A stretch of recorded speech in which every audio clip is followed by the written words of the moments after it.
Hello. What another beautiful day. Ah, we'll see where this goes today. I know I'm going to start with talking. I want to talk about clarity. Clarity is a beautiful thing. It's that Christos consciousness, that crystal consciousness, the Christ consciousness is the clear consciousness. I would say I don't know if you could say my favorite, but it's up there. It's one of those things that you could say that you get from realization that is very much appreciated. After living so many lifetimes as a human in confusion, tied in knots, sorry, my eye itched, and my ear itches. I'll just scratch all over.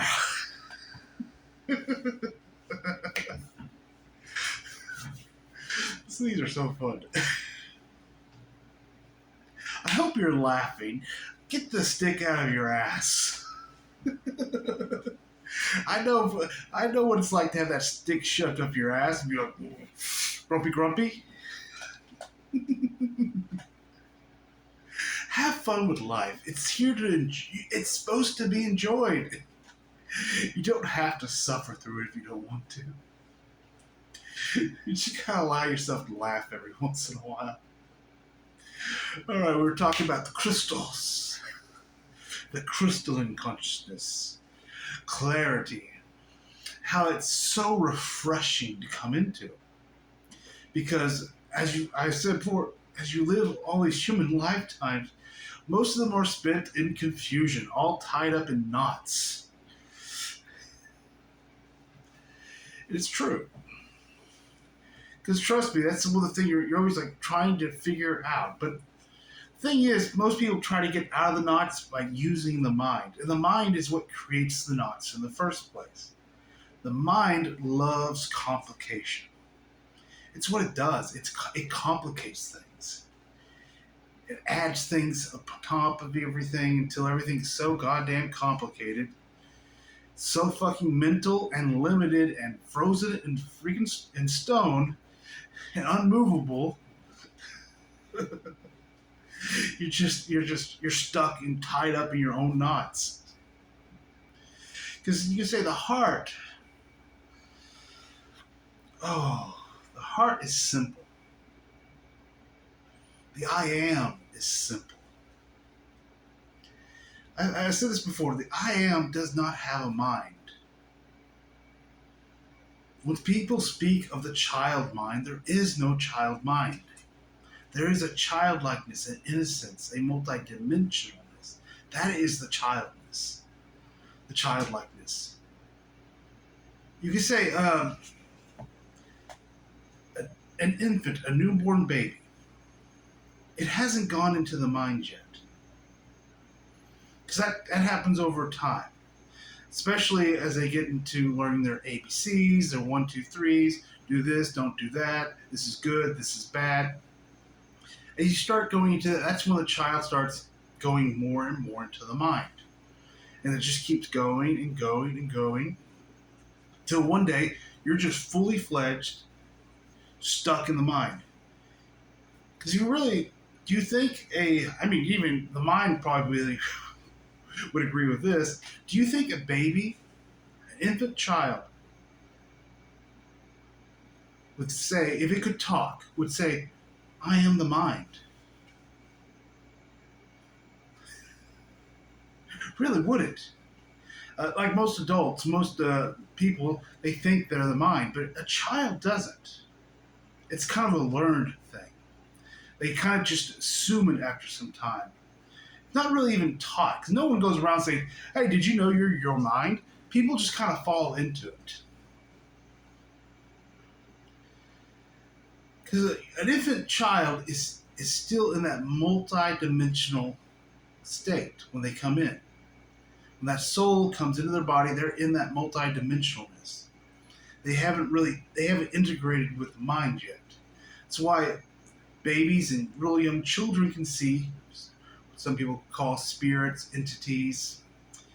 When a baby is looking out, they see all the colors that you don't see, all the lights, all the things that are happening that the human mind eventually will block out. That is because there's more going on than what you see or what you're allowing yourself to see. Because it's a distraction. It's so much information. The mind at some point just says, this is real, this isn't real, this is what you see. How many children have imaginary friends? Are they really that imaginary? Now, it could be a creation of theirs, an aspect that they created and they're speaking to, so that in a way you could say they are talking to themselves, if it's an aspect of them, because that's all an aspect is a piece of you. But it could also be, sometimes it's other entities.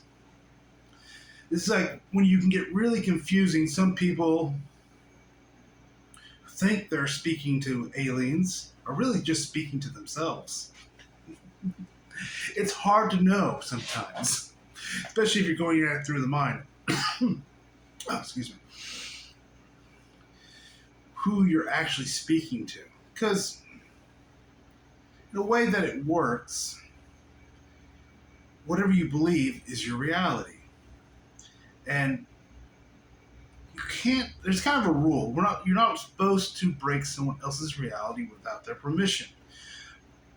So if someone has a certain belief system, you can only speak to them within that belief system.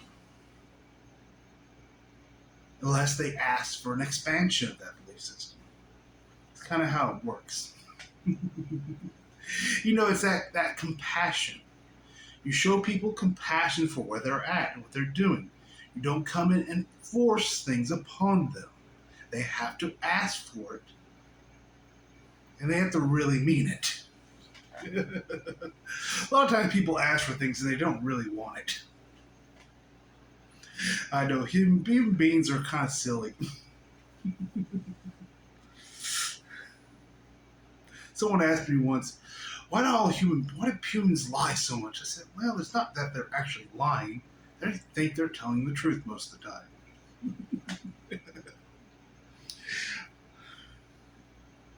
I guess what I'm talking about, you can say that is part of clarity. Coming to that clarity.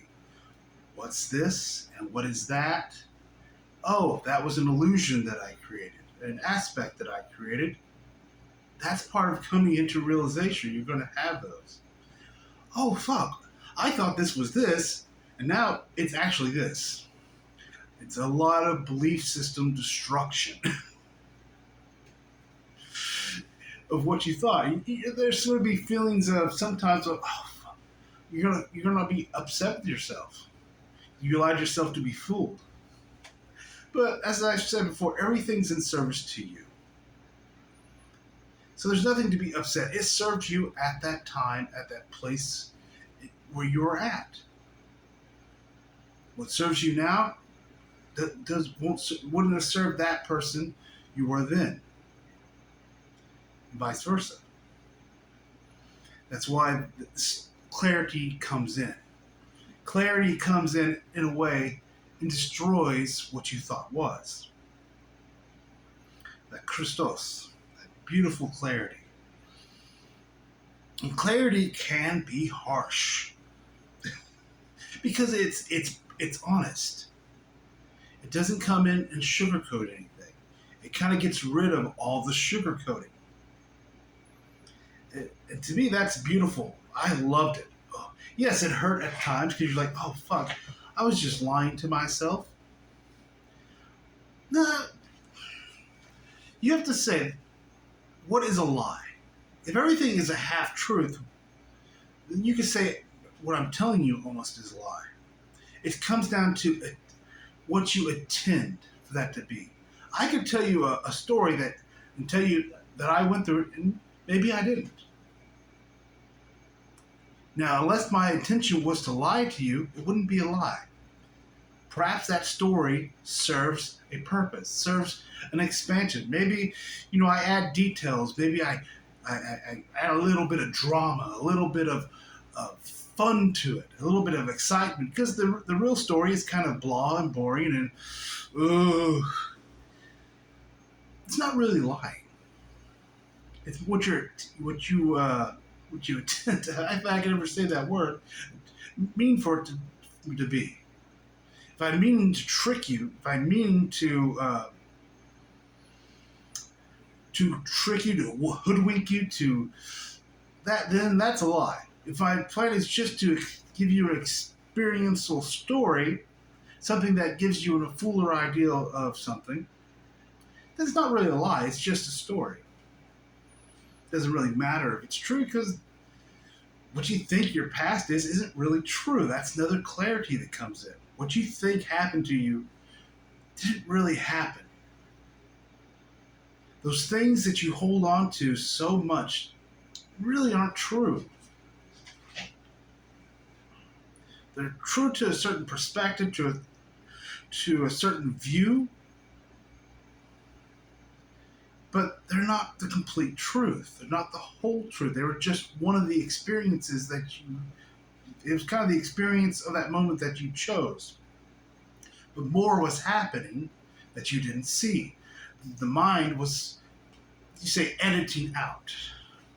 Because the mind is designed for focus, for singular focus, looking at everything in a tight focus. It doesn't see the big picture. It doesn't see the 360 view of everything, the multidimensionalness of everything. Once you go into the multidimensionalness of something, it expands. And you see a different story. You see what really happened in a way, in the multidimensional way. And that can be very freeing for somebody, especially who got stuck in victim energy, to realize they were not the victim. Because there are no victims. I will say that over and over again. Victims do not exist. You can't be a victim if you fucking volunteered. I'll look you straight in the eye and say that. You cannot be a victim if you fucking volunteered.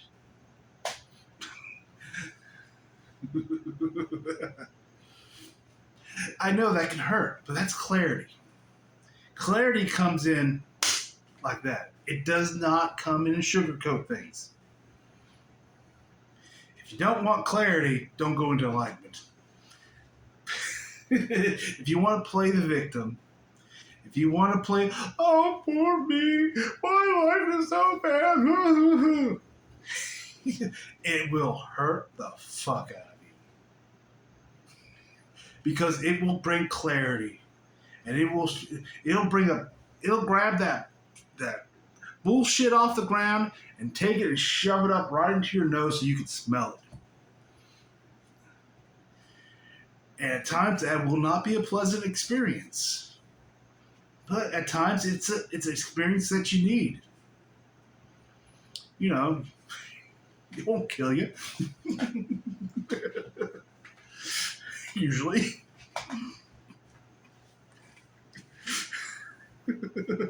Nothing to be worried of.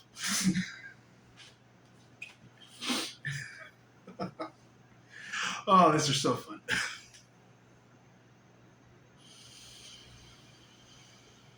Oh, so clarity is kind of that dual-edged sword. It's very, oh, thank God I have it, and also, oh fuck, I gotta get it.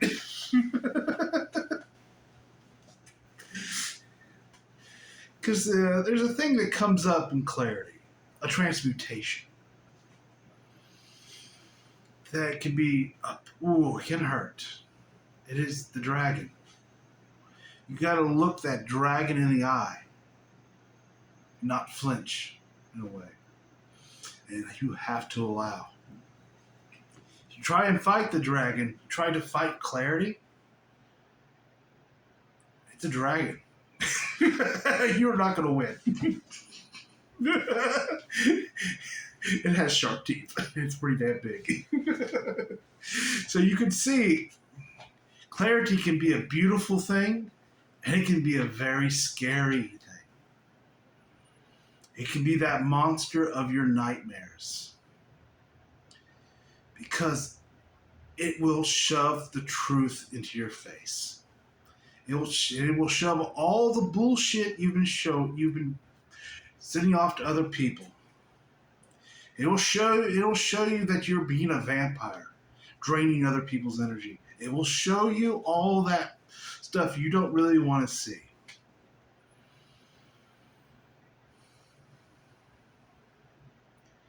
And once you get through it, it's great. But going through it, it can be some kicking and screaming at times.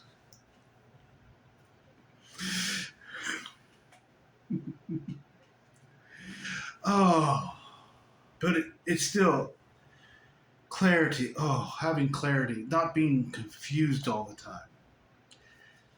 That clarity with the Gnost and the wisdom.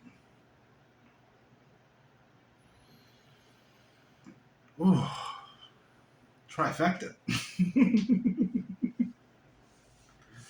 In a way. As I said before, the mind is what's creating all these complications. This is one reason getting out of the mind is so important. The mind has a gravity to it. It has like a gravity that sucks you in. Even I can still get sucked in the mind every once in a while. Oh, trust me, it's a fun game to play at times. But you learn you don't really enjoy it after a while. Even if you get pulled back into it, it feels uncomfortable. You can play with it for a minute, then you're like, I'm done. And you pop right back out. You're like, I'm taking a breath.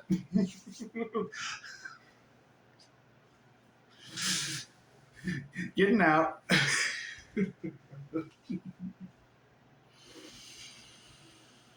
Oh, like I said, mind complicates everything. You can say it almost feels good. It's a pleasurable experience going into the mind. It's almost like it puts out a drug. It's a adrenaline rush in a way sometimes to go into the mind. It was designed that way by us. So we wanted to go into it. So we made it easy to go into. We thought we needed to be more here. You can say in Atlantis, we were here, but we weren't here. Because we still had that extreme openness, but we weren't having the full experience, and there was the debate. We need to go into the experience fully. I know people like to say ETs did everything. Fuck the ETs. I'm not a fan of aliens. Horrible distraction. If you're waiting for the aliens to come land on the White House lawn, it's not going to happen. I'm going to just say that. They cannot come here. Multi-dimensional beings, which most people when you think ETs think of aliens who live on other planets. It's not what you think it is. They're multi-dimensional. They're from the other damn realms. They're non-physical beings. They cannot come here. Because if they did, they'd get stuck here just like you. They would get stuck into the mind. Just as you have. Because that's the energy of this planet. That is the mass consciousness of this planet that we've created. And once you come here, you join into that, you're in it. They couldn't stay for very long. They had to get the fuck out. Because if they stay, they're going to get pulled into it. As soon as they get pulled in, they're going to create karma. And they're going to get stuck here. And have to incarnate over and over again. Just like you. So, yeah, no fuck you. So, yeah, no aliens coming to rescue you. They've been kicked out, by the way. I'm just going to say that.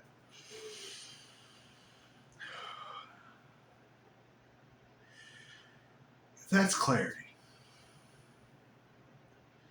No one's coming to save you. That's a clarity. You have to do it yourself. It's your responsibility. You're not responsible for saving everybody else, only yourself. They got to do their own thing. They'll do it as soon as they want to. There's no rush, no hurry. I believe I was talking about how the mind complicates things earlier. I don't think I finished that. Well, the mind loves to complicate things. It ties everything into knots, creates belief systems. And everything it creates is limited because the mind is a linear machine. I'm going to say it. It's a biological machine. It was created by you, or by us, to help with linear movement, linear understanding, knowing how to turn a stove on, how to light a fire, knowing that, oh, I feel hungry, I need to eat. That's what the mind was designed for. Because remember, when we came here, we had no physical experiences before. We've never had a body like this before. We never needed to eat. We never had to worry about burning ourselves in the fire. Or that if we walked off a cliff, we would die. So a mind was needed. And it came in gradually. We had a little bit of a mind, then we saw it, we got interested. Like I said, it's almost addicting in a way. It's a new experience. And new experiences is what we do. The human is the great experiencer. It loves experiences. And this mind was a new experience that had never been done to this degree before. So we went all into the experience. It was all for the experience.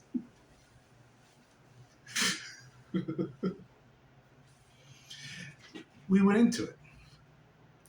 So the mind complicates. It's not in everything of it, all those belief systems. And it's as it gets down, it hardens because it's limited, it's structured, and it just pulls you more and more into the box, the limited reality. It's what the mind does. That's why the whole thing is about getting out of the mind. So the more you go out of the mind, the more the energies come in to serve you, leaving the mind. Like I said, all energies serve you. And that's going to come in and it's going to bring up all those boxes, those belief systems, all these knots and tangled up cords and wires that you've wrapped around yourself with this biological computer. And it's going to remove them. It's going to bring them to your awareness, to clarity. One by one. And as you do that, the more of those boxes you get rid of, the more out of the mind you are. That's why it works gradually. Then also, as you're doing that, you're kind of keep going out of the mind. You're starting, instead of having that energy, you've had a lifetime, that cycle of going into the mind, going into the mind, going into that pulls you in.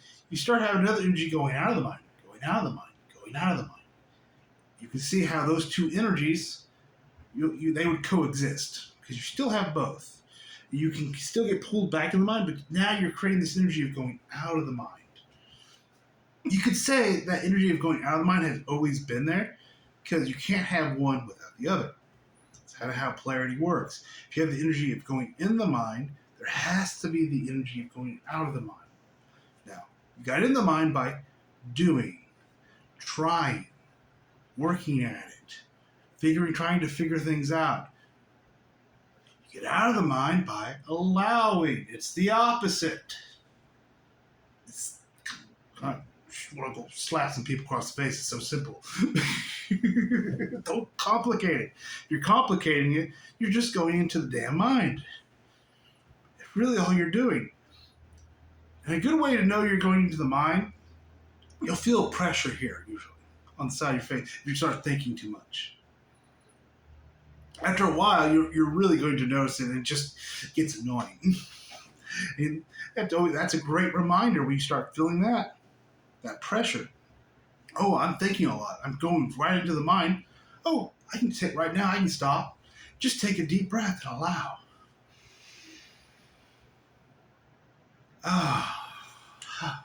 Refreshing. How refreshing allowing. Instead of doing all that work and study and doing and trying to better yourself, all that energy that gets you into the mind, just allow. Take a deep breath. Allow. And let it just takes you right out. Because all that energy you put to created to get you in the mind, then all that energy that lets you out came into existence at the same time. You're just becoming aware of it. So there's all this energy that'll just take you right out.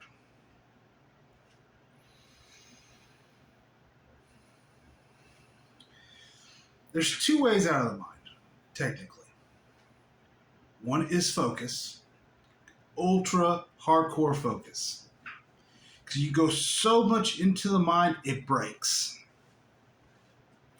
You'll see that people who get really focused, athletes, a basketball player who's really focused on the game, just so focused on it, then they go into that they get into that place where they're, oh wow, where they just go beyond the mind because it just breaks down reality.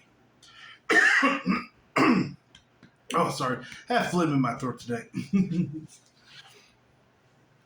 Oh, it breaks reality down. The other way out is to allow. You can see that also in some people who meditate. They get into that focus. They use the mind to get out of the mind. They use the mind until it breaks down. Because the mind, you can only go into so much focus. You get to a point where it's just so focused, it kind of pops up and it pops you out. And the other way is just allowing to let yourself out. So that's the two ways out. Unless you're going to live your life in super focus all the time, I would say allow it's a bit easier.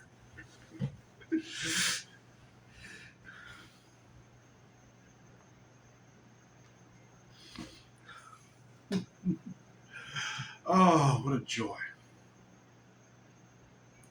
I'm trying to see if there's anything else I wish to speak about today. No, I'm feeling pretty good. So, it's been a wonderful time. Once more for me. I hope it's been wonderful for you too.